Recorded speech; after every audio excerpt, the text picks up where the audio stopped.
그다음에 그러므로 바르트는 하나님의 통치를 세계 역사적 과정 속에 내재 있는, 그래서 세계의 진영 속에 유효한 것으로 인정된 그 어떤 필연적인 것들 가운데 하나가 아님을 강조합니다. 그리고 이어서 그는 하나님의 통치는 자연의 법칙에 따라 일어나는 자연사건 혹은 역사적 혹은 경륜적 구원 과정의 수미 일관성도 아님을 강조합니다. 오히려 하나님의 통치는 포괄적이다. 즉, 이 세상 사건에 기대할 수 없는 최고의 고지점에서, 그리고 때론 깊은 내면에서 예외적으로 또 곧 우발적으로 일어날 수 있을 뿐만 아니라 때로는 자연과학적으로 아주 명백한 사실을 통해서도 이루어진다.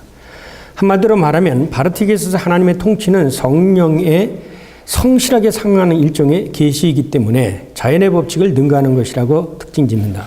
그럼에도 불구하고 그는 고린도서 14장 32절 예언하는 자들의 영은 예언하는 자들에게 제재를 받나니 하나님은 무질서의 하나님이 아니시오 오직 화평의 하나님이시라. 그걸 인용하여 하나님의 통치는 여전히 하나님이 홀로 통치하는 것으로 규정합니다. 따라서 하나님의 통치는 그 어떤 필연성과 동일될 수도 없으며, 따라서 하나님의 통치의 성실성도 그 어떤 통계와도 동일시될 수 없고, 그분의 통치 능력이 어떤 동력과 혼동되거나 동일시되어서도 안 된다고 바르트는 강조합니다. 자, 여기서 여러분이 이 섭리론을 공부하면서 요점을 여기에 이제 소위 이신론,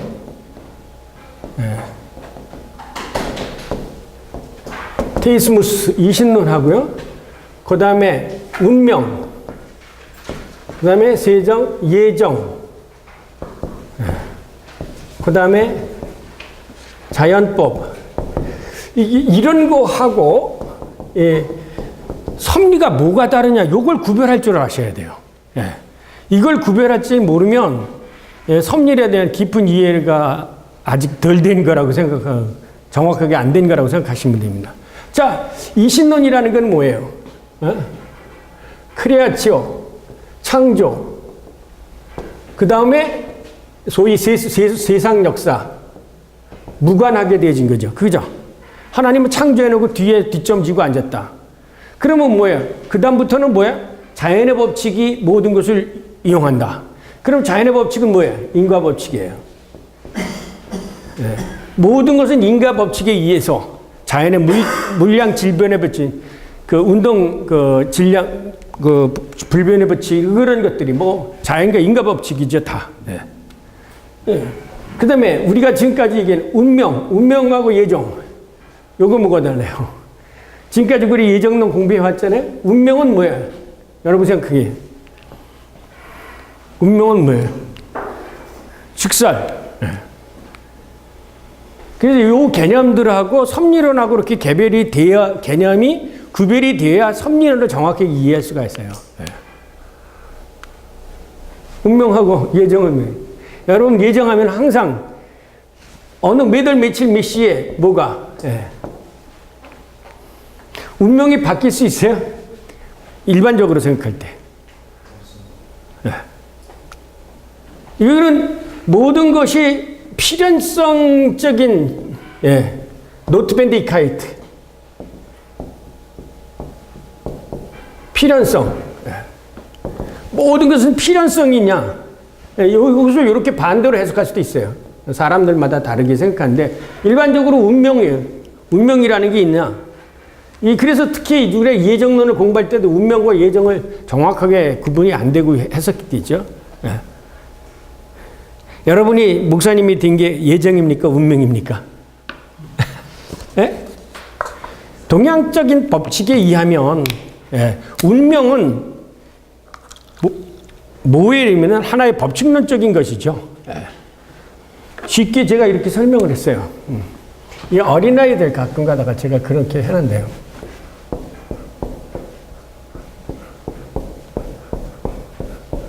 이거죠. 이거 사다리지 않습니까? 사다리는 만약에 여기를 선택했겠으면은 여기 올 수밖에 없죠. 이게 다 같지가 않지 않습니까? 이미 확정되어진 거예요. 확정되어진 거예요. 변수가 없는. 그러다 보니까 이거는 자연의 법칙도 아니에요. 그죠? 그럼 예정은 뭐예요? 지금까지 대부분의 예정을 요와 같이 이 자연법적인 상황 속에서 생각을 했죠. 요 예정을 바르트가 바꿔놓은 거 아닙니까? 누구 안에서? 시간과 공간을 초월하는 예수 그리스도 안에서 예정을 선택한 거죠. 이게 바르트의 독특한 예정론이었지 않습니까? 예수 그리스도 안에서 모든 것이 예정된 걸로요. 네. 그러니까 그렇게 되어진다면 그러면 소위 우리가 얘기하는 호혜열례정 섭리는 뭐냐 이거예요. 네. 그거를 이제 이 개념을 알고 이걸 읽어가면 오늘 얘기는 장황하게 길게만 얘기했죠. 내용은 간단한 거예요. 내용은 간단해요. 섭리가 뭐냐? 그래서 우리가 섭리를 얘기할 때 지금까지 우리가 뭘 얘기했어요? 맨 처음에 크리아치오, 창조를 얘기했죠. 하나의 프로세스처럼 생각했잖아요. 창조, 크리아치오. 그 다음에 뭐예요? 콘세르바치오. 보존. 그 다음에 뭐예요? 콘크루수스. 동행. 그 다음에 뭐예요? 구베르나치오.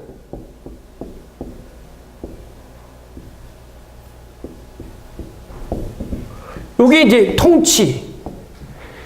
예. 우리가 오늘 이제 얘기하는 거는 동행과 보존. 이렇게 해서 되어져 왔다는 거죠. 그러니까 이거는 뭐예요? 돼요? 우리가 생각해. 이것 전체가 하나님의 섭리다 얘기한 거죠. 일반적으로 고대로부터 나온 하나의 도그마틱에 의하면 섭리다 그러면 크리아치오, 콘세르바치오, 콘크루수스, 구베르나치오. 이 네 개를 하나님의 섭리라고 얘기를 해왔어요. 그렇다면 여기서 얘기하는 운명이나 혹은 예정하고는 분명히 다른 거죠. 네. 자, 그런데 오늘 바르트는 이 하나님의 섭리를 뭘로 소위 파라렐하게 생각한다면 소위 계약사로 해석을 해요. 계약사로 해석을 해요. 자, 여기서 이렇게 창조 얘기일 때 계약과 창조를 이미 여기고요. 예정을 어디다 집어넣었어요? 예정을 바르트는 창조 이전에 여기다 집어넣었잖아요.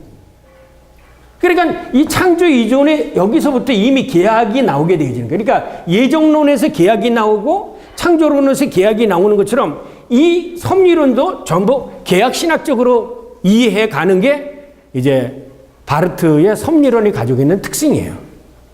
자, 그러면 계약은 뭡니까? 이걸 성경이죠. 계약은 우리가 계약이라고 할 때 항상 뭐야? 하나님과 인간 혹은 이스라엘 혹은 크리스찬 개인 이렇게 생각할 수 있잖아요. 여기서 뭐냐면 하나님과 이게 릴레이션 관계의 개념으로 이제 이거를 끌고 나가는 거죠. 그래서 여기에 이제 하나님과 인간 개별적인 얘기할 때 그 부분이 가면 뭐가 나오냐면 믿음 나오고 기도 나오고 신앙의 믿음이 기도 순종 여기 얘기할 때 이제 믿음 순종 기도를 얘기하는 거죠. 그리스도인에서. 그러니까 요거 지난 시간에는 창조 콘세르바치오 여기까지가 지난번에 윤은기 교수가 얘기했고 오늘은 콘크루수스하고 구베르나치오 특히 이 통치 요 부분이 굉장히 많은 부분을 제일 많이 차지하는 하나님의 통치 부분. 요거 콘크루수스 동행이라는 이 개념을 굉장히 많이 차지하고 있습니다. 자, 그럼 머리에 정리해 보시죠. 자, 일단은 여기 예정은 우리가 바르트가 지금까지 예정한 것은 누구 안에서의 인 예수 그리스도. 이것을 뭐하고 같이 얘기했었어요? 선택과 같이 논쟁을 했죠. 예수 그리스도 안에서. 그러니까 여러분이 예배소서 1장에서부터 나온 그 1장 1절서부터 3절 만세 전에 예수 그리스도 안에서 우리를 하나님의 자녀로 데려오고 선택하고 예정했다. 그렇게 나오죠. 그러니까 이미 성경의 만세전이라는 건 창조 이전의 예정을 얘기하고 그러니까 바로 바르트도 그거를 그대로 받아가지고 여기서 뭐냐면 하나님이 어떻게 창조해가지고 그 다음에 이 피조물을 어떻게 다스려서 당신이 창조한 계획의 창조원 혹은 창조의 목적 이걸 끌고 나가려고 하는 그 과정이 바로 그 섭리죠. 그러니까 여기서 창조를 얘기할 때 이미 뭐라고 얘기했어요? 자, 창조는 계약의 외적 근거. 그 다음에 계약은 창조의 내적 근거라고 했죠. 근데 여기서 이걸 알아야 돼. 우리가 이거를 바르트 학회에 가서 교수들도 얘기하는데 지난번에도 그랬지만 창조가 계약의 외적 증거고 그 다음에 계약의 창고의 내적 증거라는 그게 무슨 뜻이냐? 여러분 지금 그걸 알고 지금까지 오셨어요?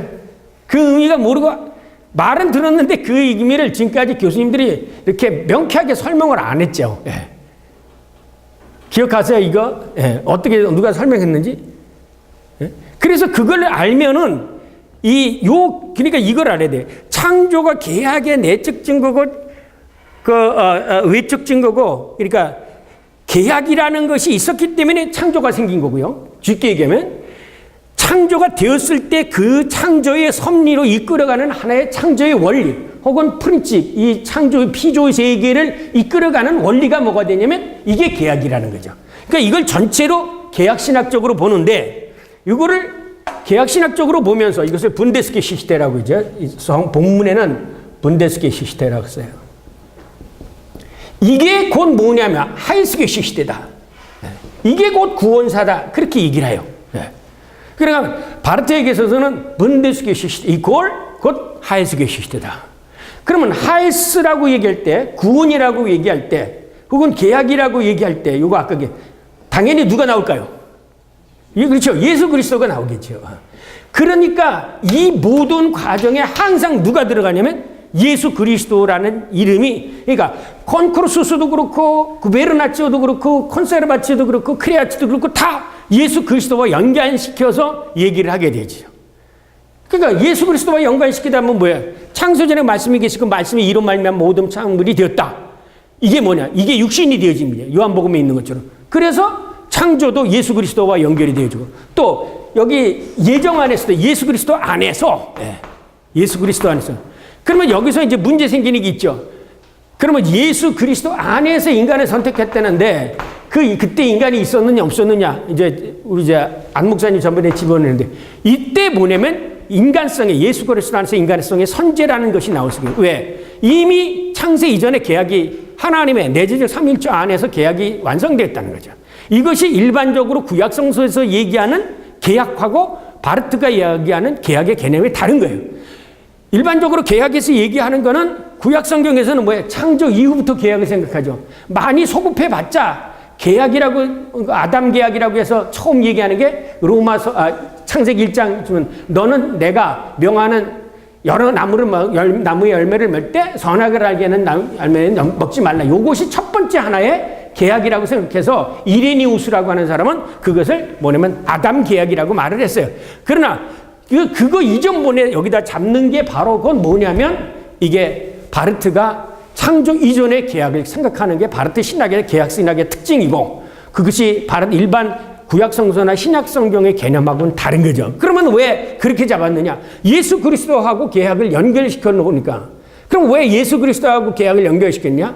내가 너의 하나님이 되고 네가 내 백성이 된다는 게 계약의 구약성서의 계약의 그 포뮬라인데 그러면 내가 너의 하나님이 되고 네가 내 백성이 되는 결과는 뭐냐? 하나님이 나와 함께 내가 하나님과 함께 이거라는 거죠.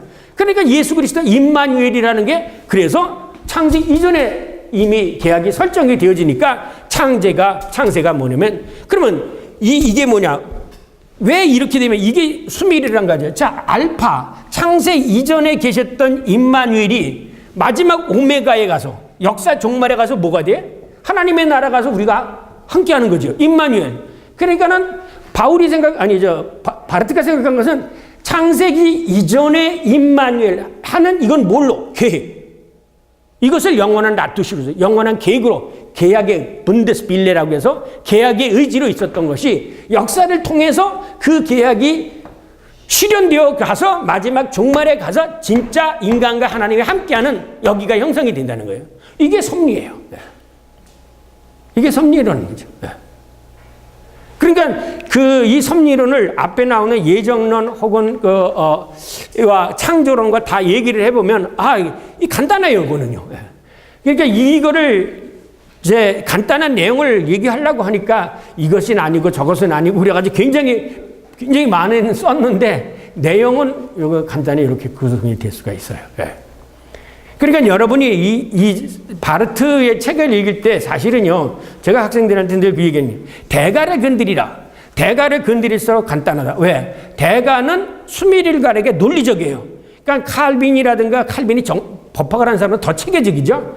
루터도 조금, 루터는 그렇지 않지만, 전쟁 속에서 이렇게 나왔겠지만, 대가의 글쓸일수록, 이레니우스의 글이나, 어거스틴의 글이나, 대가의 글일수록 뭐가요? 아주 딱 체계가 잡혀져 있어요. 그렇지 않는 사람의 얘기일수록 횡설, 수설이 되는 거죠.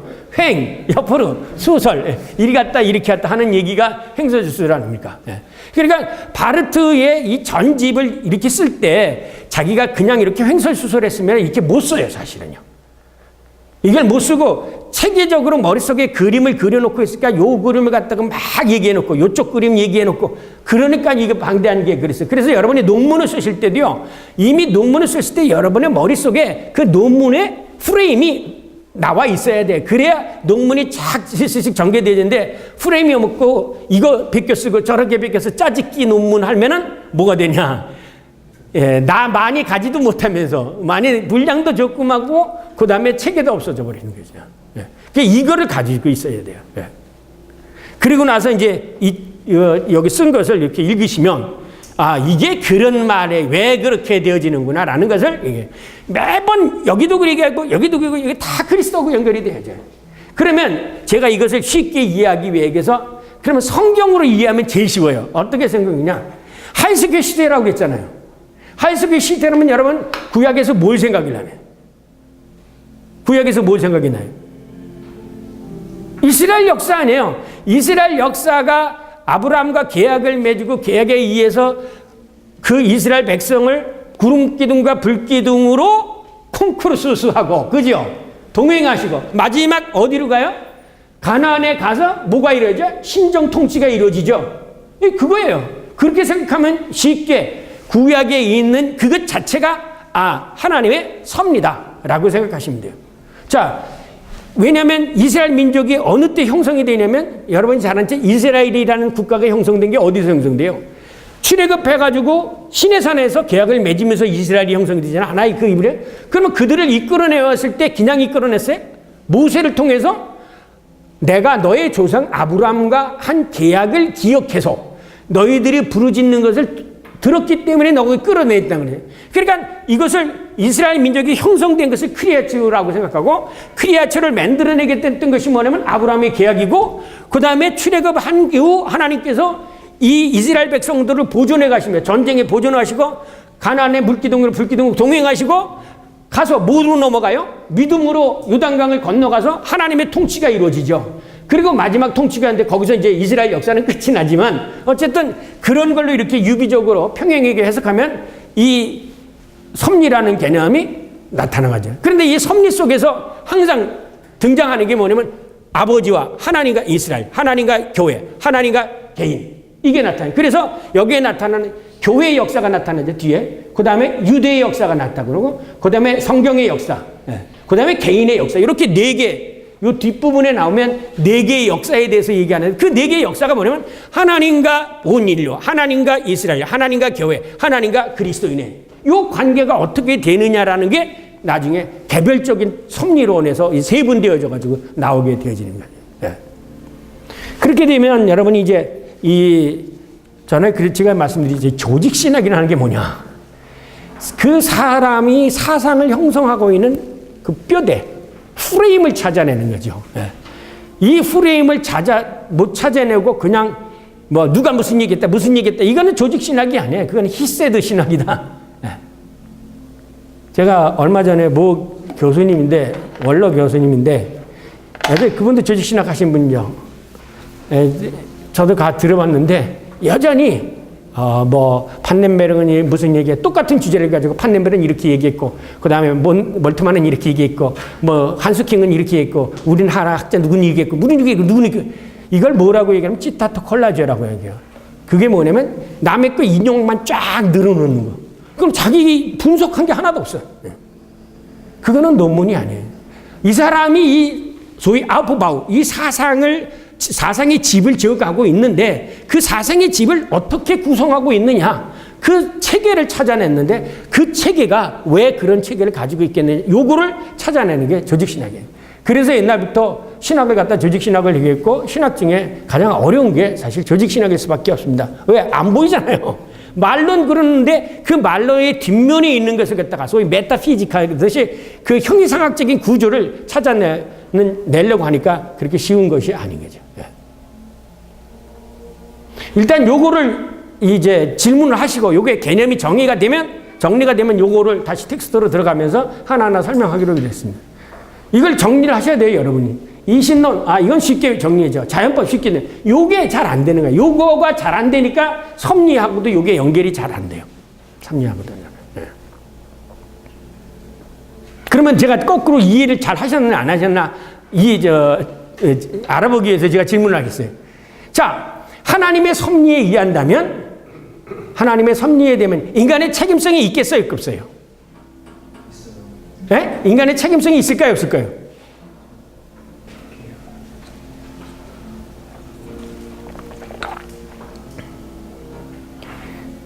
자, 지금까지 대부분 여기 운명이라든가 예정론의 사람들은 인간의 책임성이나 자유의지를 다 배제해버렸어요. 사실 이것이 문제예요. 근데 처음부터 하나님께서 창조를 할 때 이 인간의 하나님에 대한 책임성을 결코 전혀 무시한 게 하나 아니에요. 근데 이렇게 되어버리면 운명론이 된다든지 이래요. 요게 나면 요게 요즘 얘기하는 사주팔자가 바로 그거죠. 생년월일시에 의해서 너는 어떻게 살기로 되어 있었어. 이게 사주팔자지. 이게 기독교적 사주팔자가 운명론이에요. 섭리론 잘못되면 운명론으로 나가는 거죠. 이게 섭리론과 운명론하고는 틀린 거예요. 여러분들이 이거를 교회에서 정확하게 가르쳐줘요. 그래서 기독교에 의하면 뭐가 돼요? 바뀔 수가 있죠. 뭐가 바뀌어? 멸망받을 자가 하나님의 자녀가 될 수 있고 하나님의 자녀였던 자가 또 내 동짐을 받을 수 있는 거예요. 얼마든지 변화가 되는데 하나님께서 이끌어 가지고 하는 것은 네거티브한 게 아니라 항상 이 포지티브하게 끌고 나가기 때문에 항상 미래적이고 미래가 밝게 돼 있죠. 섭리에 의하면. 그러면 궁극적으로 맨 나중에 이게 이제 그래서 웨스트민스터 소율의 문답의 최하비는 그 하나님께서 제일 바라는 게 뭐야? 하나님께 영광을 돌리는 거예요. 왜 이래? 왜 하나님이 이 인간을 이렇게 통치하고 해나가요? 한 가지 바라는 게 뭐야? 하나님께 영광. 자기 영광에 이르기 위한 거예요. 그래서 피조물도 좋고 하나님도 좋고. 이게 마지막 텔로스예요. 그래서 섭리의 목적이 뭐냐? 여기 나오잖아요. 섭리의 목적은 인간들이 하나님의 자녀가 되어서 하나님도 영광을 받고 인간도 행복하고 축복하고 잘 사는 게 이게 섭리의 마지막 텔로스예요. 그러니까 우리를 하나님께서 불러서 자녀를 삼으시고 한 목적도 뭐냐? 우리들에게 복 주시고 또 그 우리에게 복 주심으로 통해서 그 입을 통해서 하나님이 영광을 받으시기를 원하는 거예요. 그래 쉽게 되면 뭐야? 피조물도 좋고 창조도 좋고 이 둘이 계획했던 것이 다 맞아 들어가는 오메가 포인트 그 텔로스가 이게 섭리가 목격하는 목적이죠. 누구를 갈라놓고 심판하는 게 아니죠. 여기는 우리가 철저히 이중내정론 속에서는 양부 이분법적으로 가지고 처음부터 두부 딱 잘라놓고 이미 운명론적으로 너는 아무리 해도 안 되고 이건 사실은 칼빈 게 아니에요. 칼빈 주의자들이 만든 거죠. 칼빈 주의자 이중론이요. 그러니까 그런 점을 우리가 구분을 하셔야 돼요. 그렇다면 결과적으로 하나님께서 이 세상을 모르시고 하는 모든 사건 속에서는 뭐가 뭐예요? 심판이 목적이겠어요? 구원이 목적이겠어요? 구원이 목적이잖아요. 하나님이 만들어 놓고 내치기 위해서 온 건 아니잖아요. 그러니까는 그 구원의 무리들이 점점 더 확장이 되어져 가지고 물론 이 속에 자기 스스로 떨어져 나가고 거부하고 오라고 해도 나가는 그런 무리들은 있죠. 만약에 그것이 있지 않다면 아까 운명론이나 예정론과 비슷한 걸로 끊어가지만 섭리론에서는 그렇게 되지가 않잖아요. 끊임없이 하나님과의 이 관계, 이 관계가 굉장히 중요한 거예요. 그러니까 섭리론은 그 관계를 유지시켜 가되 그냥 가는 게 아니라 원칙이 있다. 하나의 프린집이 있다. 원리가 있다. 이게 뭐냐? 계약. 내가 너의 하나님이 되어줄 테니까 너는 뭐 딴소리 하지 말고 내 백성이 돼. 내 말 듣고 그러면 모든 게 다 잘 돼. 이것을 끌어나가는 하나의 원리가 있다면 그것이 바르트는 계약으로 본 거죠. 그래서 하에스 계셨다. 지난번에 어느 분이 질문했던 거예요. 세속사하고, 그럼 여기서 나오는 게 뭐야? 세속사하고 구원사하고 어떤 관계가 있느냐? 그래서 이제 윤희진 교수님 지난번에 답변을 하시고 나서 이제 뒤에 정확하게 답변을 안 하셨죠. 예. 이게 바르트에 의하면 이 세속사 속에, 예. 바르트에 얘기하면 이 세속사, 인간의 세속사 속에 이게 세속사라고 하는 커다란 물질이라면 여기 하나의 실줄기처럼 신경처럼 흘러가는 게 있다. 이게 구속사다. 이렇게 얘기하는 거죠. 네. 근데 문제는 이게 주가 아니다. 주가 아니고 오히려 이 안에 있는 구속사가 프레임이고 이 뼈대고 이 세속사는 거기에 붙어 있는 하나의 살과 같은 거다라는 거죠. 살과 같은 거죠. 근데 이 구속사에 이게 빠지면 이 뼈대가 빠지면 뭐가 되겠어요? 세속사는 그냥 와로 무너진다는 거죠. 네. 이게 바르트가 세속사와 구속사와의 관계를 얘기할 때 이 전체를 얘기할 때 그 안에 슈말레가 아주 가는 실처럼 이 모든 것을 연결주는 하나의 선이 있다. 그 선이 뭐냐? 이게 구속사다. 그렇게 얘기하는 거예요. 그러니까 쉽게 얘기하면 하나님이 나를 하나님의 자녀로 이끌어가고 하는 그 섭리 속에서 끈질기게 뭐가 있느냐면 내가 너의 하나님이 되어줄까 넌 나의 백성이 돼. 이런 거에 이 원칙이 그대로 삼아있어요. 그런데 어느 날 이 사람이 이방신을 섬긴다? 그럼 하나님은 약속대로 치어야죠.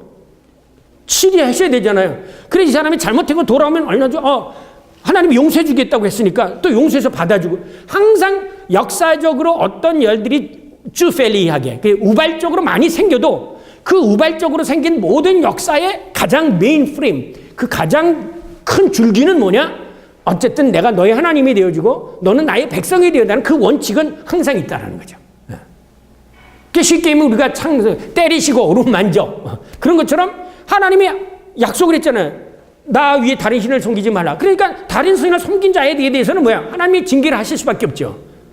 그러나 하나님은 징계가 목적이 아니죠. 징계 속에 뭐가 들어갔어요? 또 사랑이 있기 때문에 언제든지 이 사람으로 하여금 되돌아와서 하나님의 자녀가 될 수 있는 길을 마련해 놔가지고 어쨌든 이 사람을 어떤 방식으로 끌고 가든지 간에 하나님의 백성으로 삼는 거예요. 이게 하나님의 섭리가 계획하고 있는 마지막 목적이에요. 그러니까 방법은 여러 가지가 있다. 다를 수가 있잖아요. 그러나 그 안에의 섭리를 가장 아까 여기 이 세속사의 가운데 구속사가 있듯이 이 섭리적인 것을 이끌어가는 것에는 하나님과 맺은 계약이다. 그것을 이해할 수 있는 안자츠풍크트 단서라고 여기서 보는 그것을 이해할 수 있는 하나의 기초 이게 뭐냐? 예수 그리스도의 사건이라는 거죠. 예수 그리스도에게서 하나님이 왜 그런 것을 보게 되어지냐면 역사가 어떻게 되어가는 거라는 것을 알게 되어졌다는 거죠. 그래서 이 역사를 나중에도 시간도 그렇지만 그 바르트가 시간의 개념에서 예수 그리스도를 뭐라고 그러냐면 테르미누스, 아크보, 테르미누스, 아드크벤 이런 말을 해요. 모든 시간은 예수 그리스도로부터 나오고 예수부터 나오고 모든 시간은 예수 그리스도에게 수렴하는 걸로. 그러니까 이렇게 생각을 하는 거죠. 예수 그리스도를 통해서 이것이 시간의 원시간. 그래서 이것을 뭐라고 했어요? 우호계시 시대라고 얘기했잖아요. 예수 그리스도의 사건은. 이건 나머지는 왜? 역사 속에 지금부터 2000년 전에 오셨지만 사실은 이분은 어디 계셨어요? 창조 이전에 계셨던 분이에요. 이분이 승천해서 가셨지만 사실은 어디 가셨어요? 역사의 마지막 정말 뒷면에 가신 거예요. 그러니까 우리들의 이 세속사, 알파와 창조와 종말이라는 이 역사는 따지고 보면 예수 그리스도라고 하는 그 안에 담겨져 있다는 거죠. 그런데 그게 한 번 우리들과 역사 속에서 만나는 사건, 헤파팍스. 그래서 아인피오 알레만 단 한 번. 그래서 유일해성. 유일해성으로 요 사건 속에서 이것도 내려보고 저것도 보고 역사의 모든 것을 보게 된다는 거죠.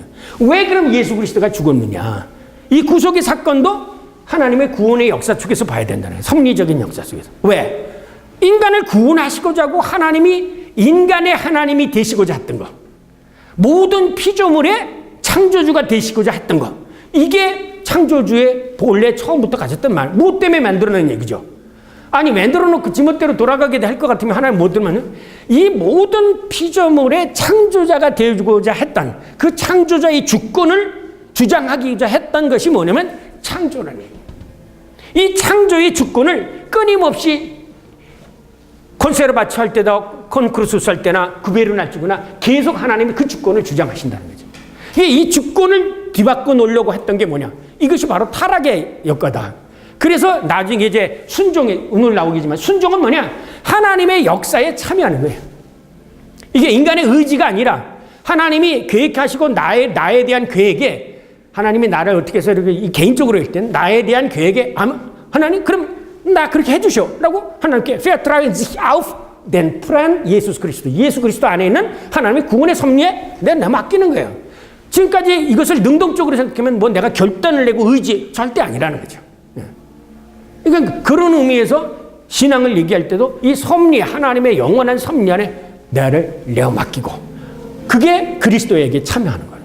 그래서 나중에 이제 오늘 그 보네퍼가 얘기하는 나를 따르라라는 것이 끝부분에 나와서 이제 타자라는 얘기도 나오고, 그런데 그저 아마 그 보네퍼 거를 따라서 그리스도의 그 역사에 내가 참여하는 게 그리스도를 따르는 거다 이거지.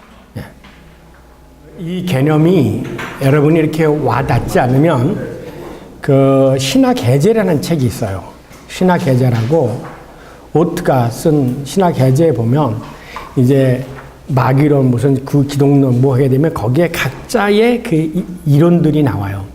그리고 이 개념을 가장 잘 쉽게 알 수 있는 거는 여전히 여러분 사전적인 거죠. 이게 사전적이니까 이제 그리스도교 대사전이라든지 그러니까 우리나라에서 세계에서 지금 나와 있는 사전 중에 최고가 뭐냐면 TRE라는 것이에요. Theological 레스 엔사이클로페디아라는 건데 옛날에는 대형 백과사전이 세계적으로 그 유명했죠. 근데 그보다는 신학에서는 TRE가 이게 지금 38권까지 나오는데 거기에 개념들이 제일 나오는데 그 전에 알 수 있는 게 뭐냐면 에르게게라고 있어요. 이거는 튜빙겐에서 나왔던 거예요. 네.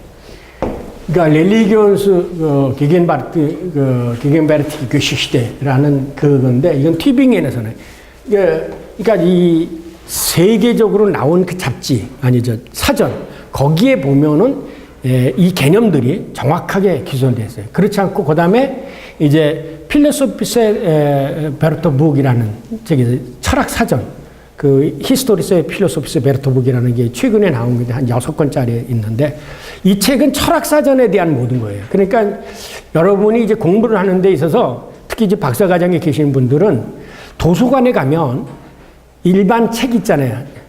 그래서 제가 얘기하잖아요. 책은 3종류가 있다고. 4종류. 어떤 책이냐면 제가 쓴 그런 책은 그냥 일반 책은 책이에요. 그러나 이 책들 중에 바르트 같은 사람이 쓴 거는 뭐냐면 책 중에 책이에요. 왜냐면 바르트의 책에 대해서 많은 사람들이 연구해놨잖아요. 이게 이제 여기 1단계 하면 2단계. 이거 위에 있는 책이 뭔지 아세요? 바르트가 뭐 가지고 연구했어요? 성경 가지고 있잖아요. 성경. 그래서 성경은 책 중에 책이에요. 근데 이 아래 이렇게 되는 게 있어요. 책도 아닌 책. 이게 책도 아닌 책. 이건 죄다 베껴 쓴 책. 이건 다 버려야 돼요, 이거는요. 읽으면 정신적으로 오히려 해가 되는 책들. 근데 우리나라에 아주 수두룩하게 이게 많아요. 수두룩하게 많아요. 책 정도만 돼도, 예를 들면 몰트만의 책, 그런 거는 책 정도 되겠죠. 판넨베르그 책이나.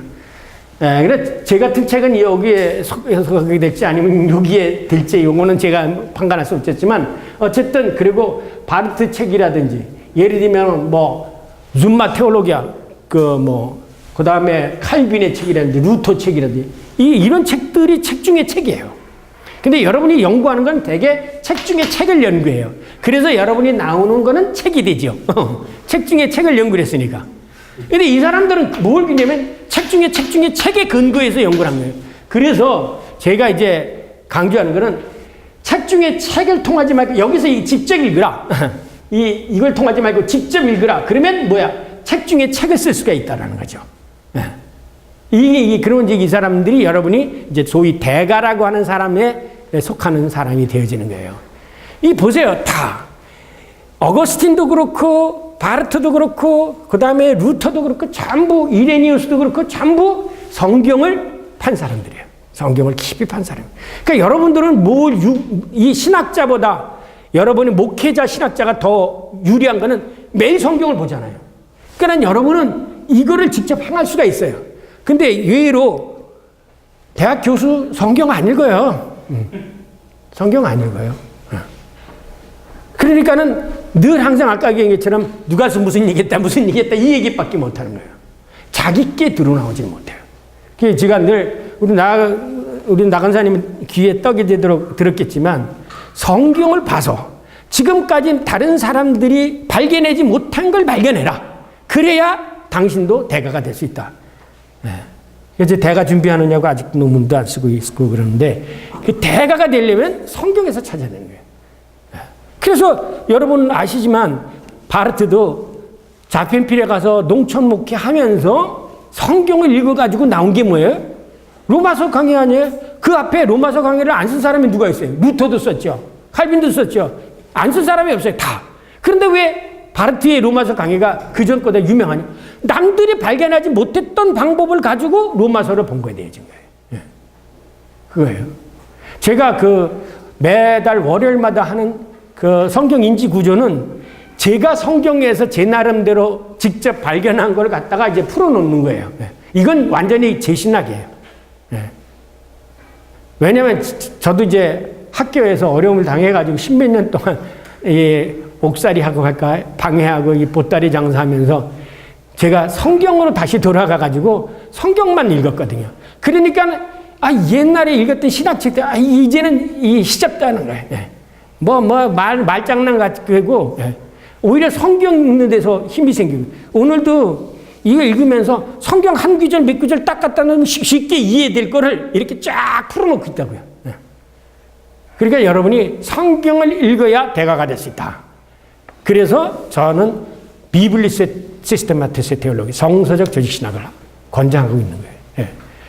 그래야 변화를 해요. 그래서 이제 어제는 이건 농담 개인 사적인 얘기지만 어제는 밤에 기도하다가 한국교회 개척교회가 이렇게 연약한데 이 한국 개척교회를 어떻게 살릴 수 있을까? 내가 하나님께 배운 것을 가지고 살릴 수 있는 방법이 뭘까? 그리고 기도하는 중에 하나님께서 가르쳐 주세요. 바로 들어가다 가장 기본적인 것으로 돌아가는 거다. 뭐냐? 성경에 입각한 설교를 해라. 성경에 입각한 설교. 다른 사람 설교 드리지 말고 성경에 열심히 해서 기도하고 성경에 입각한 설교를 하게 되지면 성경 속에 나오는 것이 모든 세대에 다 커버할 수 있는 거기 때문에 여기서 살아남는 거다. 왜? 바르트가 했잖아요. 말씀이 바로 선포되어지면 교회가 살아요. 물론 힘들겠죠. 그 소문이 퍼져. 그 다음엔 예수님이 가서 그랬잖아요. 가서 전하라. 예수님 따라온다고 하니까 그러지 말고 너 예수님한테 가서 전하라고 하는 것처럼 이 선교나 이 교회를 광고하는 방법 이것도 성경이 가르쳐 준 대로 하는 거죠. 우리 교회 좋다 그렇게 하지 마시면 그렇게 하지 마시고 우리 목사님 말씀이 좋다 그렇게 해야 되죠. 우리 목사님한테 내가 은혜 받았다가 이렇게 돼야 교인들이 오는 거지. 우리 교회 시설 잘 때도 그래서 찾아오는 교회가 아니에요. 왜? 요즘에 가난한 교인들이 얼마나 많습니까? 교회 안 나가는 분들이요. 왜 그랬습니까? 교회 가서 제대로 된 설교를 듣지 못했기 때문에 그래요. 근데 의외로 목사님들은 교인들이 듣기 좋은 소리를 내가 뭘 해줄까? 이걸 생각을 하지 내가 하나님의 말씀을 어떻게 전파할까라는 것을 생각을 안 한다는 거예요. 거기서 교회가 문제가 있다는 거죠. 교회가 문제가 있다는 거예요. 하나님의 말씀을 선포하는 거예요. 성경에 있는 그대로만 하면 그래서 그거를 이제 체계적으로 전도 방법 한번 해가지고 이 훈련을 시켜가지고 개척교회에 있는 목사님들을 우리가 도와야 되겠다 이런 생각을 하게 됐습니다. 왜냐하면 이 캐리그마가 그것 때문에 맨 처음에 생긴 거네요. 농무촌 교회 목사님들에게 목회를 뒤에서 도와주는 방법이 뭘까? 그거를 하다가 이제 여기까지 왔게 됐는데 어쨌든 한국 교회가 지금 여러 가지로 많이 피폐해지고 연약해지고 있는데 그러나 하나님은 살아계시니까 어떤 돌팔구를 찾으면 있겠다라는 그런 생각을 하게 됐습니다. 자, 4페이지에 넘어가서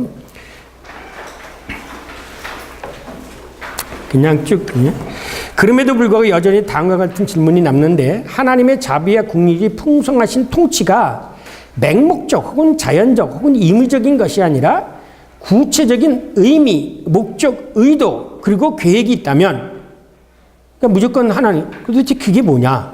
이거죠. 우선 하나님의 그 통치 의미가 뭐냐? 창조 질서를 유지해가는 데 있다는 거죠. 그래서 유지, 보존, 컨세르바치오가 나는 거예요. 하나님이 창조해놓고 지가 이걸 갖다 아무렇게나 돼도 좋겠다 그렇게 생각하는 사람이 없겠어요. 그러니까 어떤 의미든지 본래의 창조된 의도를 지켜가려고 하는 것이 하나님의 의도라 이거죠.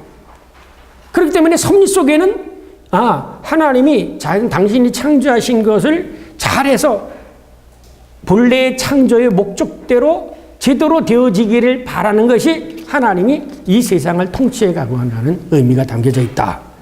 이라는 거죠. 그래서 하나님의 통치는 바로 뭐냐? 질서를 질서를 세우는 것이다. 왜? 혼돈 가운데서 창조를 하셨잖아요. 질서를 세우셨는데 질서를 파괴한 게 누구예요?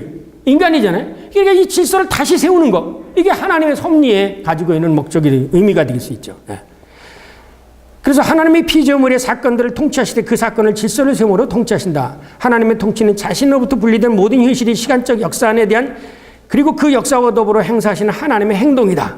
그러니까 섭리라는 게 뭐냐면 이 질서를 다시 세워가는 하나님의 행동. 그것이 바로 하나님의 섭리다. 따라서 하나님의 통치는 당신의 질서, 시간적인 세계 사건들의 질서를 영원히 세우는 것이다. 제가 그래서 독일어를 거기다 집어넣은 거는 번역이 또 제가 한 거하고 다른 사람이 할 수도 있으니까 그 원문을 그냥 읽으시면 Seine Ordnung, seine ewige Orden, des zeitliche Weltgeschehen.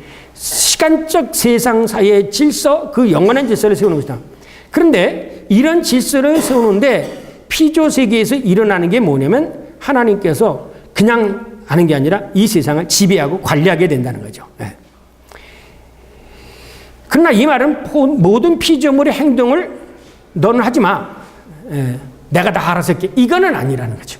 그렇게 되면 뭐예요? 인간은 역할이 하나도 없잖아요. 그러니까 뭐냐면 하나님이 시절에 만물을 창조해놓고 생육하고 번성하라. 모든 만물을 다스리라. 그렇게 놓고 나서 또 제껴놓고 내가 하마. 이건 말이 안 통한다는 거죠. 그러니까 인간의 행동에 이것을 배제하지 않으면서 하나님이 본래 계획했던 대로의 그 창조의 목적을 실현해 가는 과정. 이것이 하나님의 섭리인데 그 중에 하나가 질서를 세우는 것이다. 그래서 성경에는 너희는 위에 있는 권세들에게 복종하라. 이게 질서라는 거죠. 그래서 남녀의 질서가 있고 여자의 질서가 있고 다 그 질서가 있잖아요. 그 질서를 파괴하는 것이 오히려 창조 질서를 파괴하는 것이 뭐야? 이것이 악한 거죠. 그래서 제가 이제 이번에 신학 선언서를 제가 발표하게 했는데 연세대학교 100주년에 거기에 뭘 집어넣느냐면요. 지난번에 얘기했지만 예수는 자연인을 위한 구세주이지 로봇 인간이나 복제인을 위한 구세주는 아니다. 이렇게 제가 성명서를 냈어요. 이게 왜냐하면 앞으로 복제인이 나와요. 그리고 미국에서는 벌써 이게 많이 진전이 됐는데 복제인은 누가 만든 거예요?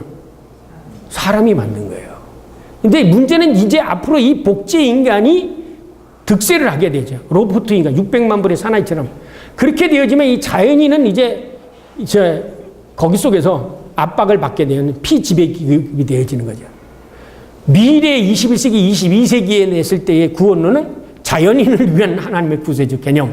그래서 예수가 자연인으로 마리아의 몸에서 태어나게 됐다. 이렇게 이제 신학의 해석이 되겠죠.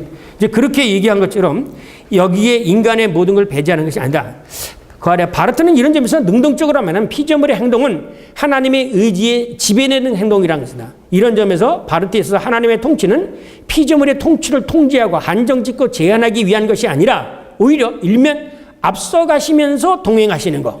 그래서 프레쿠르수스 und 콘크루수스. 프레는 앞이죠. 이전에 쿠루수스라는 것은 동행이잖아요. 콘이라는 것은 함께라는 거죠. 그러니까 콘크루수스라는 것은 함께 동행하는 거고 프레크루수스는 앞에 가서. 이제 보세요.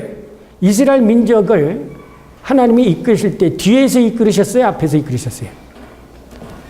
그렇죠. 앞에서 이끌으셨어요. 앞에서 구름 기둥과 불 기둥이 가면 따라가고 그랬잖아요. 그러니까 하나님 그래서 이 섭리 프로비덴치아라는 말이 어디서 나왔느냐? 여호와 이레. 여호와 이레라는 것은 하나님이 미리 보신다라는 의미에서 나온 거죠. 그러니까 우리를 인도하실 때 모든 걸 마련해 놓으시고 우리를 이끌어 가신다. 쉽게 생각하세요. 내가 가서 처소를 예비하노니 처소가 예비되면 나 있는 것에 너희도 함께 있게 하라. 이게 뭐야? 이게 섭리라는 거죠. 하나님이 미리 다 만들어내 놓으시고 우리를 끌고 가시는 거예요. 우리가 개척해 가는 게 아니라는 거예요. 그래서 프로비덴시아가 나타나게 되시는 거예요. 그 요거는 그냥 라틴어지만 요걸 한꺼번에 같이 외우시면 섭리적인 개념을 쉽게 얘기해요. 프레크루스스, 콘크루스스. 예. 자, 그렇지만 신적 통지의 세계 사건들을 질서해 주는 것을 이해하는 것보다는 세심한 이해가 필요하다. 그래서 하나님의 통치는 피조물의 행동과 그들의 행동을 규정함으로써 하나님은 모든 세계 사건들을 어떤 공동의 목표로 더 자세는 자신에게로 향하게 한다는 것이다. 왜? 요게 중요해. 이게 계속해서 나오거든요. 섭리의 목적이 뭐냐면 이들을 하나님에게로 돌아오게 하는 거. 하나님에게 되돌아오는 거. 이게 뭐야?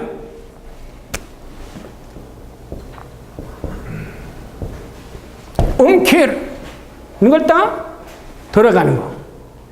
여러분 회개가 뭔지 아세요? 이걸 회개라고 번역을 해요. 아버지에게서 갔던 탕자가 다시 아버지에게로 돌아오는 거. 이게 회개예요. 회심은 우리가 회심을 회개라고 생각하는 게 아니에요.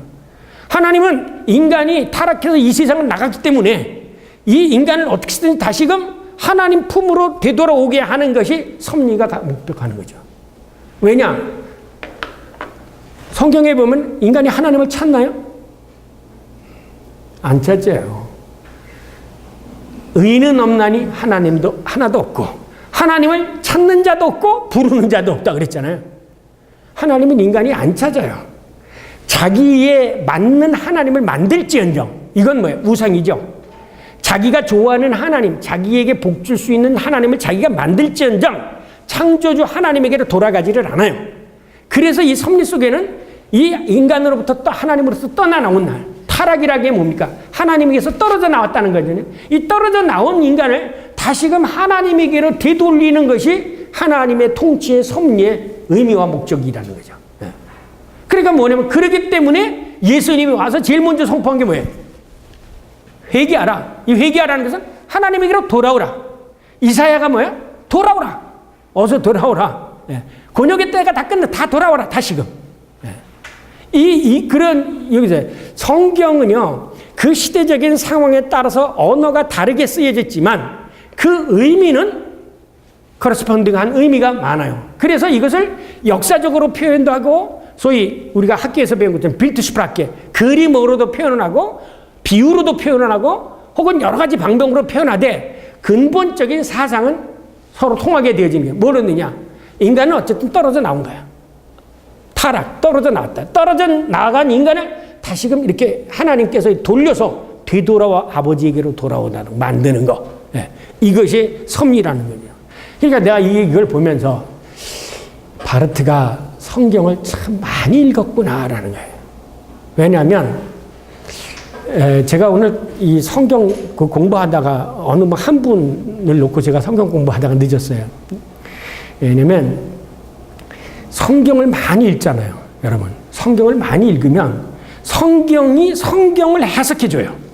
그게 루터가 얘기한 것처럼 상타라 스크립트라 수 입시우스 인터프레스라는 것처럼 성경이 성경을 해석해줘요. 이게 뭐냐면 제가 한 가지 얘기만 들죠. 그 베드로 마지막 유언이 베드로 후서에 있어요. 이제 내가 이 장막을 떠날 날이 가까웠다. 그렇게 얘기해요. 그러면서 내가 떠나더라도 너희들이 꼭 기억할 것이 있는데 그게 뭐냐면 내가 변화산에서 경험했던 거다 이게요. 근데 그 변화산에서 내가 구름이 가리고 하늘에서 이는 내 사랑하는 아들이요 라는 소리를 들었다. 이거를 너희들이 기억하라. 그런데 이 변화산상에서 있어났던 그 예수님이 엘리야하고 모세하고 얘기하는 이유고 그리고 예수님이 하나님의 우편에 가서 로마서에 보면은 예수님이 하나님의 우편에서 우리를 위해서 중보기도 해주신다고 그랬잖아요. 말할 수 없는 탄식으로 우리를 위해서 대신 기도하는 것이 성령 기도고 그 다음에 하나님 우편에 우리를 대신 기도하는 그 중보 기도하시는 모습을 하나님의 우편에 있다는 것을 누가 봤어? 스데반이가 순교해서 봤잖아요. 그러니까 이 스데반이가 하나님 우편에 계신 예수 그리스도를 본 거나 이제 로마서에서 사도 바울이 하나님 우편에서 우리를 위해서 기도하시는 분야 상황, 스제네라고 그러죠. 이거 전문 용어로. 장면은 다르지만 내용은 같은 거라는 거죠. 그러니까 이렇게 성경에는 이 스제네라는 것은 장면, 이걸 불트만 아포프테크마라고 하는 용어로 얘기하죠. 그 아포프테크마가 다르지만 결국은 내용은 지금 예수님 하나님 우편에 앉아 계시냐. 그러니까 또 이것이 골로새서 와서는 교회의 머리로 표현해요. 하나님의 우편에 앉으신지요 교회의 머리 되신 자 이렇게 표현을 하고 있단 말이에요. 그러니까 이 성경은요 읽으면 읽을수록 이 성경이 다 서로가 이렇게 서로가 서로를 논증해주는 그런 관계가 있어요. 그래 그걸 찾아야 어떻게 논증하고 있는가 그걸 찾으면 여러분도 요 축에 속하는 글을 쓸 수가 있어요. 책 중에 책을 쓸 수가 있습니다. 그걸 꼭 쓰시기를 바랍니다. 이게 바르트는 이 글을 써나가는데 이 무궁무진한 얘기를 자꾸 그냥 실타래를 끌어나가듯이 나와요. 읽으면 내용은 아주 간단해요. 근데 이걸 어떻게 이렇게 누가 만들어낸 것도 아니고 정말 누에 실타래하듯이 그렇게 끄집어내. 이것이 수없이 성경을 많이 읽었기 때문에 나오는 그런 특성이에요. 자, 그 다음에 5페이지로 넘어가겠습니다. 둘째 줄 따라서 하나님의 계획, 결심, 프로포지툼, 계획되진 것이 결심된 거, 프로페덴둠, 곧바로 개별자들, 인디비드엔, 그들의 독특함과 그 자체가 모두가 다 순수한 어떤 독특한 목적 속에서 실현되어 가고 있다니까. 그러니까 우리들에게 있었던 모든 사건들이 그냥 우발적으로 그냥 각계로 노는 게 아니라 이 개인적이고 국가적이고 이것이 하나님이 뭔가 이렇게 쫙 몰고 가 커다란 방향으로 몰고 가는 그 방향성이 있다라는 거죠. 그러니까 우리가 생각해 보면은 목사님이 오늘 여기 와서 공부하시고 장로님 여기 와서 공부하시는 이 문제이 개별적으로는 각자의 개별적인 사건이지만 하나님께서는 이 두 번을 통해서 혹은 여러분을 통해서 한국교회를 앞으로 어떻게 이끌어가서 한국교회가 이제 하나님의 교회로 하나님에게로 되돌아오게 하는 그 사건을 다 각자가 맡을 수 있도록 그래서 마치 우리 몸의 안에 있는 하나의 각 그리도 몸 팔과처럼 하나님의 섭리의 도구가 되어지도록 한다는 거죠. 그래서 모든 사람들은 다 하나님의 통치의 대상이고 통치의 도구가 된다는 거죠. 그냥 일어나는 게 아니에요. 쭈펠리하게 그냥 막연하게 일어난다는 게 아니에요. 그러면 그걸 이끌어가는 것이 아까 얘기했지만 하나님의 섭리 안에서 이끌어는 계약의 법칙이라는 거죠. 한 걸음 더 나가 바르트는 다음같이 자문한다. 무엇을 위해서 하나님이 실제로 모든 창조적 행사와 그 행사의 실행을 지배하고자 하는가? 어떠한 의미에서 이런 통치가 실제로 질서를 세우는 것인가? 이에 대한 답변으로 그는 말한다. 하나님은 다음과 같은 목적으로 모든 것 가운데서 지배하신다. 왜냐하면 그분은 모든 것, 이 만유라고 하는 것이 이제 만유라는 말이 무슨 뜻이냐면 우주 안에 존재하는 모든 것. 그러니까 만유 안에서 역사를 하시는 거지 누구 선택해가지고 개들만 데리고 쏠쏠이 데리고 하는 것처럼 그런 식으로 하나님은 안 한다는 거죠. 그러니까 이 칼빈 주의에서 선택된 자 이스라엘 민족이 자기들만을 통해서 한 거 나중에 이스라엘의 역사에 대해서 얘기 나오겠습니다만 그런 식이 아니라 그러니까 창조주의이기 때문에 만유 안에서 만유를 움직여 가시고 그렇게 해서 하나님이 그 창조의 목적으로 이끌어 가시는 것이 이제 여기에 목적이라는 거죠. 자, 그리고 한 번 하나님은 실제로 창조주로 자신의 주권을 자신이 행한 칭의와 구원 안에서 안녕 그리고 최종적으로는 자신의 피조물의 주권을 완성하시기 때문이다. 왜냐하면 피조물의 주권이란 다름 아니라 피조물이 자기의 고유한 실존을 실현함으로써 자신의 창조주 주권의 도구로 하나님을 섬기는 것이다. 인간에게 주권이 있는데 이 주권이 자기를 위해서 쓰지 않고 모든 것을 하나님을 위해서 섬기도록 그러니까 우리들이 가지고 있는 모든 자유와 이런 것 재질을 하나님을 향해 쓸 수도 있도록 이렇게 이끌어 간다는 거죠. 한마디로 말해서 바르티게스에서 피조물의 영광이란 하나님의 섭리에 통한 통치에 순종하는 데 있다. 그래서 피조물은 자기 동료 피조물로부터 나와서 창조주 하나님에게 실존적으로 허락되어 있다. 그가 말한다. 피조물은 하나님의 명예에 속한 것이며 자신의 안녕에 속해 있기 때문에 바로 그래서 또한 그렇게 실존하도록 허락되어져 있다는 것이다. 따라서 피조물의 칭의, 그 실존에 대한 구원, 이것은 모두가 다 하나님 아래 종속된 것으로서만이 가능하다. 왜냐하면 피조물 사이에는 수평적 공동 질서가 있지만 인간과 하나님의 사이에는 공동 질서가 아니라 운토 오르등 상하 질서가 있다는 거죠. 상하 질서. 수평적 질서가 아니다. 이것을 수평으로 보면 뭐가 되죠? 상대적인 것이 되죠.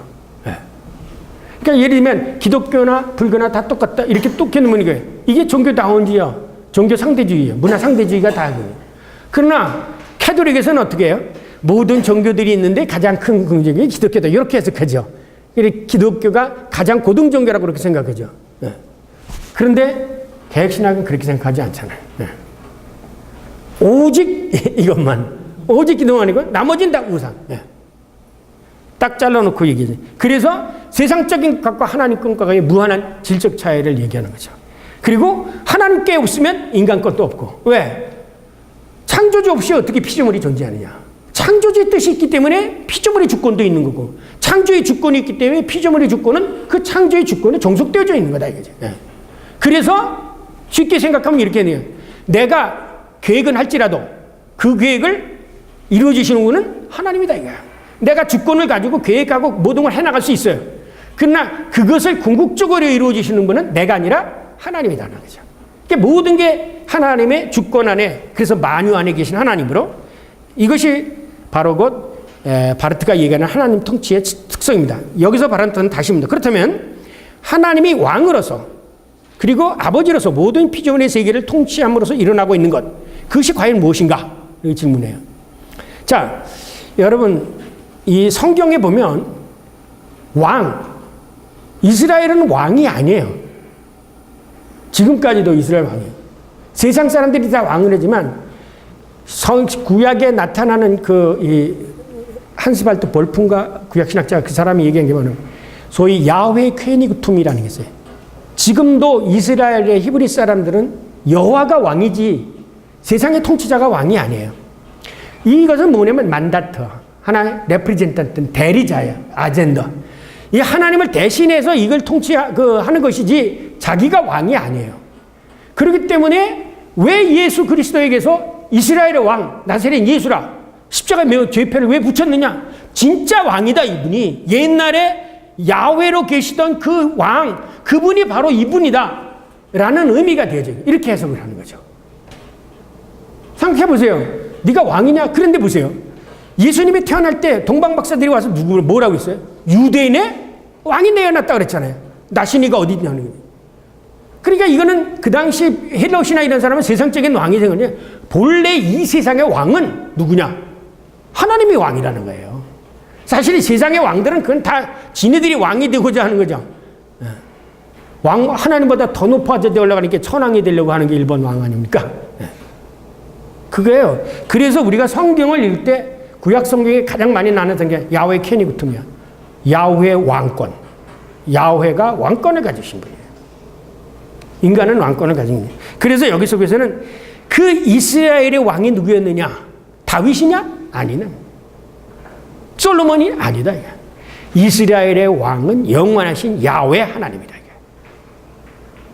근데 그 다윗을 뭐 일줬어요? 다윗에게 기름을 부음으로 인해서 지상의 왕으로서 하나님의 정권을 받아서 행동하게 해줬죠. 그래서 예수 그리스도가 다윗의 반열에서 나오게 됨으로 인해서 그 옛날 다윗의 반석에서 다윗의 가문에게 약속했잖아요. 그게 다윗 계약 안에 다윗 계약에 내가 영원히 너의 하나님이 되어주고 너는 내 왕이 되겠다. 그래서 그 반열에서 예수가 태어나게 됐다는 거죠. 그래서 마태복음에 맨 처음에 나온 예수의 직보가 어디로 올라가요? 다윗으로 올라가는 거예요. 그러니까 우리가 성경을 해석하는 것, 성경이 기술하는 것이 우리들이 생각하는 것하고는 전혀 다른 차원에서 성경이 기술해 가고 있어요. 그런데 우리는 자꾸 이걸 오늘 우리들의 개념으로 성경을 보죠. 왕, 그러면 뭐 세상적인 왕것처럼. 아니에요. 이 세상을 만든 사람이 누구예요? 하나님인데요. 하나님이 왕이야, 이 세상에. 하나님이 통치자지. 그러니까 하나님에게 왕이라는 말을. 그래서 나중에 이제 조직신학적으로 이거 예수 그리스도의 왕적 직분, 뭐 제사장 직분, 뭐 예언자적 직분 한 거는 신학자들이 만들어낸 얘기고, 그거는 뭐 칼빈이야 이렇게 해서 예수를 해석하게 하기 위해서 그런 거고, 처음부터 여호와 하나님은 이스라엘 왕, 그는 하나님과 계약을 맺은 왕, 그리고 그 원래 존재는 창조주 하나님, 이렇게 연결이 되어지죠. 그래서 그 다음 이런 질문을 우리가 교회 공동체에서 천지 창조하신 전능하신 하나님 아버지, 바로 그분이 만물에 대한 주권을 이야기할 때 그분이 과연 누구이며 어떤 분이신가라는 질문과 관계된다는 것이다. 우리가 사도신경에서 전능하사 천지를 만드신 하나님 아버지, 그 하나님 아버지, 이분이 바로 곧 창조주가 이스라엘 왕이고 그 왕이 모든 세상의 주권을 가지고 통치권을 가지고 이런 점에서 말했던 이스라엘 왕, 그 세상의 왕이고 그분의 의지는 모든 피조 세계의 사건을 통한 속에서 실현되고 있다. 여러분이 혹시 빌라도의 보고서라는 걸 아세요? 빌라도 보고서. 그 빌라도 보고서를 누가 썼을까라고 하는 것에 많은데 니고데모가 혹시 썼을까라는 것도 있는데, 그 빌라도의 보고서에 의하면 사실은 빌라도가 예수님을 십자가에 못 박히기 전에 한 번 예수님을 만나요. 사람을 시켜가지고 예수님을 자기의 집무실로 불러요. 근데 집무실에 들르는데 이 빌라도가 예수님을 보자마자 다리가 그냥 막 떨리고 사지가 흔들려서 자기가 서 있을 수가 없다고 그랬는데, 근데 이제 이 빌라도가 나사렛 예수여 딱 불렀더니요, 나는 너를 이 지방의 통치다. 자, 이렇게 얘기를 합니다. 내가 이 지방의 통치자. 그랬더니 예수님 뭐라고 하면 땅의 군주요. 그러게. 빌라도에게. 너는 땅에서 이렇게 하는 군주지. 예? 그런데 여러분 자녀들 에스겔서에 보면 멸망받을 자는 그 이름이 땅에 기록될지니라. 그렇게 되어 있거든요. 여러분이 이 신약 성경을 읽으면서 이런 걸 생각하죠. 오늘날 가늠하다 잡힌 여자가 있었잖아요. 그 사람들이 와서 돌로 막 치려고 했죠. 그때 예수님이 앉아서 땅에 뭔가 썼다고 그랬죠. 그리고 나서 예수님 뭐라고 얘기했냐면 죄 없는 자가 먼저 치라고 그러니까 다 도망갔죠. 나이 많은 사람부터 들어갔어요. 왜 도망갔을까? 생각 안 해보셨어요?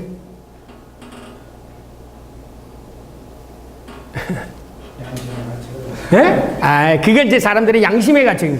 히브리적으로 성경을 보면 멸망받을 자는 그의 이름이 땅에 기록되었지요. 너 누구? 땅에 기록하는 거예요. 예수님이 그거를 보고 도망가 버린 거예요. 자기가 멸망받는 놓고 들어가 버린 거예요. 예수님이 그러고 나서 죄 없는 자가 먼저 치라 그러니까 그때 예수님이 땅에 쓴 걸 보고 그냥 날아간 거예요. 이게 히브리적인 성경의 해석이에요. 뭐 양심의 가책을 받아? 아니, 양심이 없는 이 민족인데 무슨 양심이 있어? 머리가 곧은 민족인데. 없어요. 예수님이 그거 그랬잖아요. 저도 맨 처음에 읽으면서 이 히브리적인 사유를 읽지 못할 때는 그 뭐해? 나 그냥 해서 침 뱉어가지고 우리 어렸을 때 한 것처럼 심심해서 썼냐? 아니야. 에스겔서에 예언이 있어요. 멸망받을 자는 그의 이름이 땅에 기록되었을지니라 그랬어요. 예수님 그 이름 딱 쓴 거예요.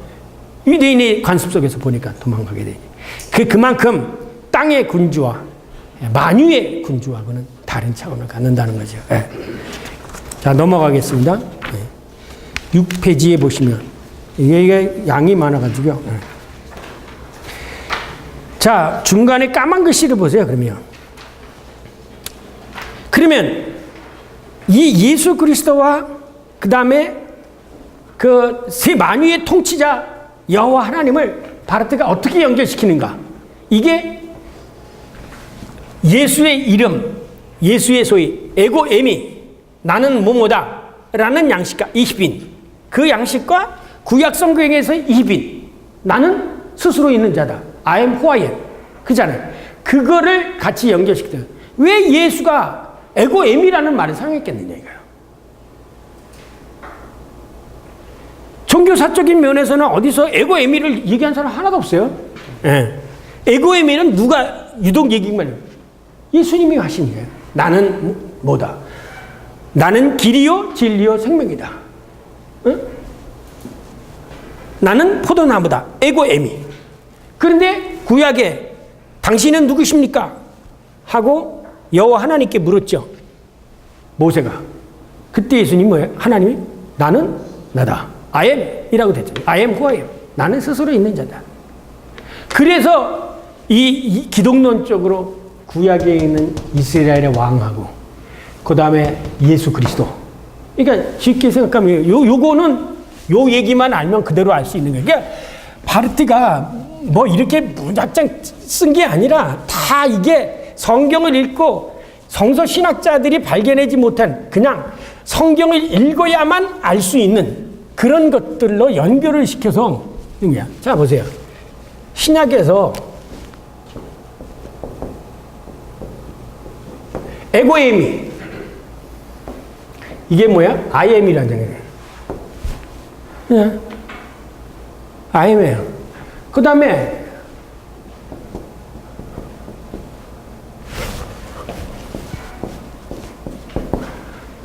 하야 아쉐르 제가 이렇게 천천히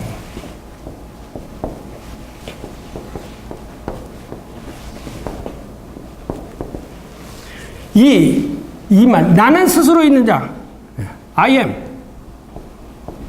그 I am 이 I am이 나오잖아요. 이거 똑같다 이거지. 그럼 창조주 하나님이 바로 예수 그리스도고 예수 그 왕이었다면 이분도 왕이라.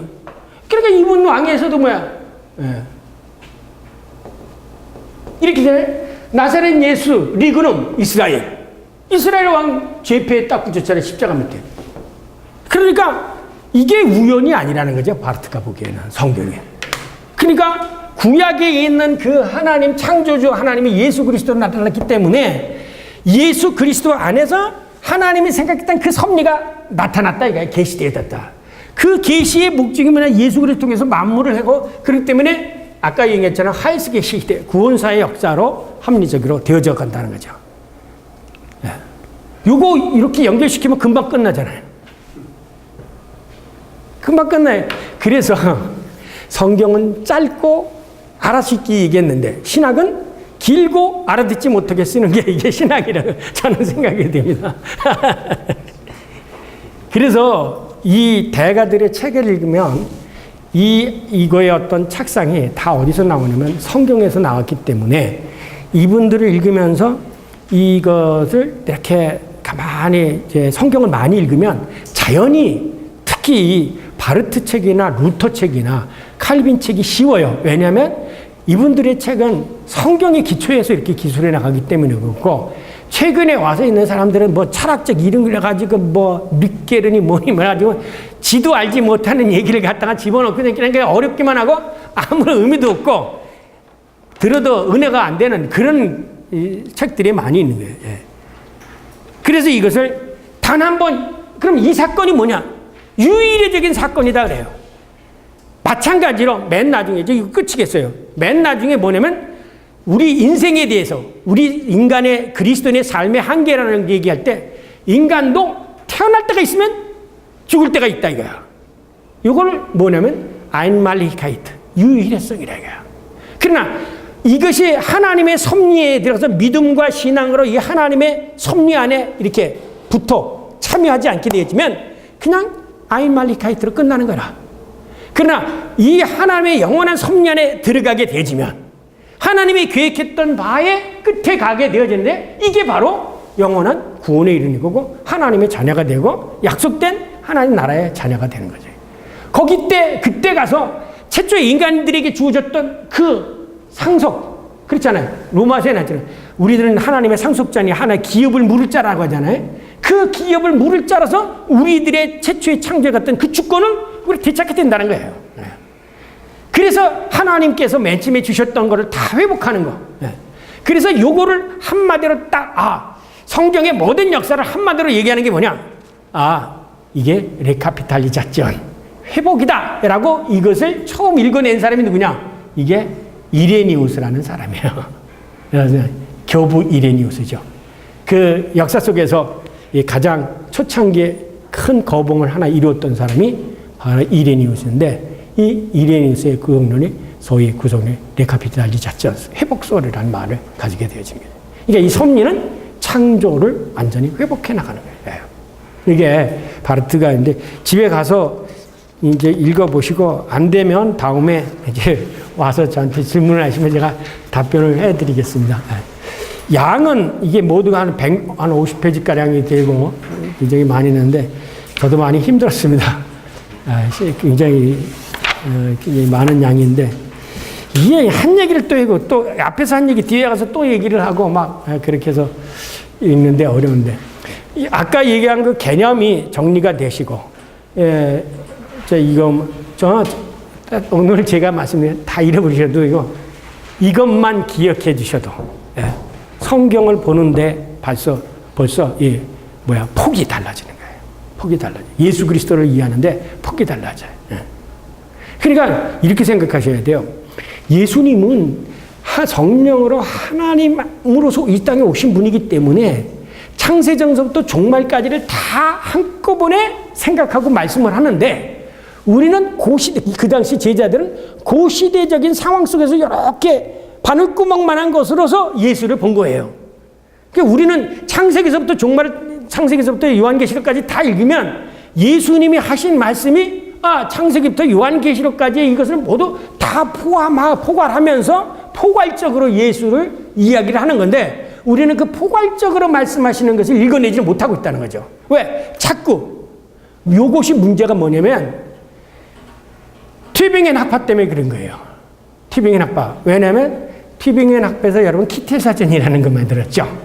그 단어 하나 가지고 막 만들어가지고 이거 종교삭제가 뭐냐면 그런 개념. 그래서 뭐 하면 교회에서도 뭐는 엑세기자라고 요거 단어는 원래 무슨 뜻이고 이렇게 요구에만 매인다고요, 단어에. 성경은 단어에 매일 게 아니라 문자에 매일 게 아니라, 문자는 죽이는 거라고 그랬어요, 사도 바울이. 영은 살리는 것이라고 그래요. 영으로 문자를 해석해야 돼요. 제가 쓴 논문 하나 있습니다. 그걸 참고했습니다. 영으로 문자를 해석해야지 문자에서는 영이 안 나와요. 그렇지 않습니까? 성령이 성경의 내적 증언자라고 칼빈도 얘기하지 않습니까? 바르트도 얘기하고 루터도 얘기하고. 그러니까 성령을 도움을 받아 성경을 읽어야지 문자에서 성령을 찾아내려면 백날 해도 못 찾아요. 그렇게 되지만 성경이 정말 꿀같이 다른 성경이에요. 그리고 성경처럼 아주 적나라한 얘기가 없어요. 사실 그대로를 얘기해요. 어제는 내가 시편 79편 읽다가, 하나님 저놈 새끼들이 나한테 올무를 넣고 이런데 저놈들 좀 때려주세요. 그런 기도도 여기 나오고요. 아주 솔직하게 얘기해. 내가 저놈 때문에 지금 괴로워서 못 살겠는데, 하나님 저놈들이 나를 위해서 넘어지려고 올무를 놨는데 저놈들이 쓰던 낸 올무에 지네들이 넘어지게 해주십시오.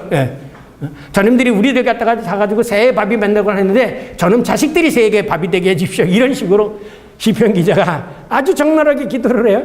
이게 아주 성경이 가지고 있는 특성이죠. 숨김없이 있는 그대로를 다 내놓는 거죠. 미사여기 없이. 그러니까 여기 속에서 우리는 생명을 찾는 거예요. 전에도 제가 말씀드렸지만 바르트를 공부하는 것은 빨티안이 되기 위해서가 아니라, 바르트가 20세기에 바르트만큼 성경을 깊이 알아서 체계적으로 정리해서 우리에게 가르쳐준 사람이 없기 때문에 이거 하는 거지, 우리가 뭐 때 이거 읽겠어요? 성경 읽죠. 근데 우리가 성경을 봐도 눈이 있어도 보지 못하고 귀가 있어도 듣지 못하니까 이거를 통해서 성경을 보는 거지, 이거가 목적이 아니라는 거예요. 그렇기 때문에 오늘은 이것만 아셔도 바르트 이거를 읽는 것보다 더 많다. 아까 계약도 마찬가지야. 요거 이 세속사 안에 하나님의 구원의 섭리의 구속사가 실같이 신의 물처럼 흐르고 갔다. 그걸 바하라고 해요. 독일 말로 이 바. 이게 바하가 요는 실개천 있잖아요. 실개천을 이 바하라고 해요. 그러니까 이 바하. 유명한 바하처럼 그 역사의 물줄기를 흘러가고 있어요. 생생한 아주 신성한 깨끗한 물줄기가 이 세속사 안에 흘러가고 있다. 기도하고 마치겠습니다.